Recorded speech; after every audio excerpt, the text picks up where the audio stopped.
Assalamualaikum warahmatullahi wabarakatuh. Jumpa kembali dengan saya Momon teman-teman di channel Momon Pajak. Baik, kesempatan kali ini kita akan membahas bagaimana melakukan perubahan alamat ya di aplikasi Cortex ya. Jadi memungkinkan suatu wajib pajak itu pindah alamat. Ya, khususnya di sini saya akan menjelaskan tentang perubahan alamat yang dilakukan oleh orang pribadi ya. Jadi kalau sekarang tinggal kita ajukan permohonan, mudah-mudahan di akan diproses oleh KPP dan diterima permohonan pemindahan alamat kita. Baik, langsung saja kita akan masuk pertama sekali ketika akan melakukan perubahan data itu kita masuk ke aplikasi Cortex ya. Jangan lupa diisi NIK kita, kata sandi, CAPTCHA, dan kita login ya. Kemudian setelah itu teman-teman, untuk perubahan alamat itu kita klik di bagian atas ya, kiri portal saya, kemudian nanti di perubahan status ya, perubahan status, kita pilih perubahan data, kita pilih perubahan alamat utama. Jadi kita akan melupakan perubahan alamat utama. Jadi kalau misalnya di sini alamat utama kita sebelumnya di sini ya, itu bisa teman-teman lihat. Nah, bagaimana cara mengajukan permohonannya? Kita klik saja di perubahan alamat utama ini. Kemudian nanti kita akan diminta untuk mengisi form ya, form perubahan alamat utama. Di permohonannya ini otomatis ada yang sudah terisi secara daring, tanggal permohonan, kemudian kuasa kalau memang diwakilkan oleh kuasa. Kemudian nanti ada alamat utama kita yang sebelumnya ya teman-teman. Jadi di sini alamat kita yang sebelumnya itu sudah muncul ya, sesuai dengan yang sudah pernah kita daftarkan. Nah, untuk pengisian alamat perubahan kita, nanti di bagian alamat utama baru itu data ada alamat baru yang perlu kita isi. Ya, jadi teman-teman untuk pengisian alamat baru ini harap diperhatikan disesuaikan dengan KTP-nya atau KK-nya ya. Jadi harus sama persis ya untuk diverifikasi oleh sistem sehingga memang alamat itu sesuai dengan alamat yang ada di KTP atau KK. Jadi silakan teman-teman isi gunakan huruf kapital detail alamat barunya, kemudian khusus untuk RT, RW-nya diisi di bagian ini, provinsinya dipilih, kabupaten, kecamatan, kemudian kode area, itu otomatis akan muncul sesuai dengan pilihan kita. Kemudian kode pos juga akan muncul.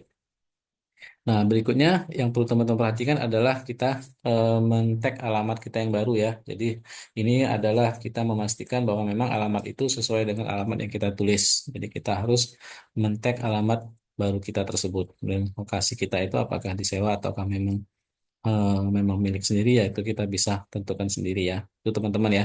Jadi di bagian ini nih yang paling penting untuk melakukan pengisian alamat barunya ya. Jadi jangan sampai salah dalam pengisian, perhatikan sesuai dengan yang ada di KTP atau KK-nya. Seperti itu teman-teman.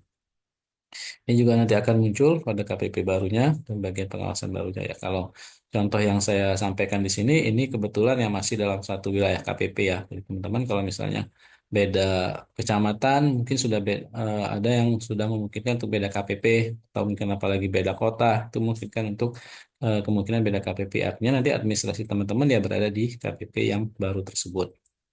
Nah, setelah kita mengisi ini teman-teman ya, akan ada apa namanya upload dokumen ya, upload dokumen, upload dokumen. Nah, di sini teman-teman perhatikan ya, untuk mengupload dokumen ini kan untuk menunjukkan bahwa memang kita sedang melakukan perubahan data dan diperlukan dokumen yang memang menunjukkan kita melakukan perubahan data tersebut ya. Jadi harus ada dokumen pendukung yang diwajibkan untuk dikirim ke aplikasi Cortex ini. Nah, apa yang teman-teman perlu isi ya? Jadi tindakan di sini ini akan ada tindakan ya saja tindakannya misalnya add dokumen, kemudian ada nama jenis dokumennya, tanggal dokumen, tanda terima, perihal dokumen, pengirim dokumennya, keaslian dokumen, klasifikasi, bahasa, jenis pajak, dan kemudian apa yang perlu di apa namanya dikirimkan di dokumen tersebut. Nah, teman-teman, eh, makanya saya mencoba dengan melakukan penambahan menu dokumen, file pendukung pendaftaran ya ini belum berhasil ya, belum berhasil. Nah, kemudian saya coba dengan menggunakan eh, apa namanya, nah di sini add-nya dokumen, kemudian acceptance test result ya. Itu ya karena di sini akan banyak pilihan ya teman-teman, akan banyak pilihan dokumen yang perlu kita lampirkan ya. Jadi kalau saya coba pilih ini, kemudian tanggalnya saya masukkan, perihal dokumennya otomatis wajib pajak, kemudian keasliannya juga original lah, biasa nih sudah ada muncul sendiri. Kalau memang kita mau ganti, kita ganti. Sepanjang dikosongkan, pengarsipan, nah saya pilih di sini. Nah, di sini teman-teman ya, masukkan dalam bentuk PDF ya.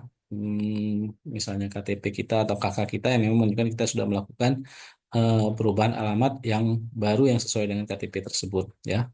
Setelah semua ini kita isi, kemudian kita klik simpan ya teman-teman. Kita klik simpan, nanti akan dimunculkan tadi ya. Kalau di sini ya karena sudah kita meng-tag alamat yang baru, muncul-muncul KPP barunya. Kemudian ada seksinya pengawasannya juga. File kita juga sudah terupload ya. Kemudian kita konten pernyataan dan kita klik simpan. Nah, disinilah teman-teman mudah-mudahan ya berhasil ya. Kalau tidak berhasil silakan dicoba kembali ya. Bukan berarti aplikasinya karena dia betul-betul memverifikasi alamat kita.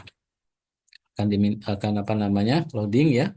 Kemudian nanti kalau berhasil ya teman-teman kita akan mendapatkan tanda terima ya. Terima kasih permohonan kita telah diajukan untuk ditinjau ya. Jadi ini akan masuk ke kasusnya di kantor KPP tempat kita terdaftar terlebih dahulu. Nah, tinggal nanti kita menunggu verifikasi dari mereka ya. Tinggalkan teman-teman kalau misalnya sudah beberapa waktu belum ada perubahan ya silakan bisa dikonfirmasi ke KPP mereka. KPP baik tempat kita yang lama terdaftar ataupun tempat yang baru kita apa konfirmasi bisa via online ya via WA. Jangan lupa kita cantumkan nomor kasus ini teman-teman. Ini penting ya karena mereka bisa men-tracing kasus ini itu di mana ya. Ada tanda terimanya, bila perlu kita print tanda terima dan kita sampaikan ke mereka bahwa kita sudah mengajukan permohonan perubahan data, bagaimana follow up-nya ya. Karena minusnya sudah ini ya pasti harus ada follow up dari mereka, apakah diterima atau ditolak ya sesuai dengan dokumen yang kita lampirkan ya, seperti itu. Nah, nanti teman-teman kalau misalnya sudah sampai di sini ya kita menunggu saja 1-2 hari. Kemudian nanti kalau kita ingin cek nanti di bagian portal saya, kasus saya ya, itu bisa kita cek nih sampai di mana proses permohonan kita. Kita refresh saja di sini.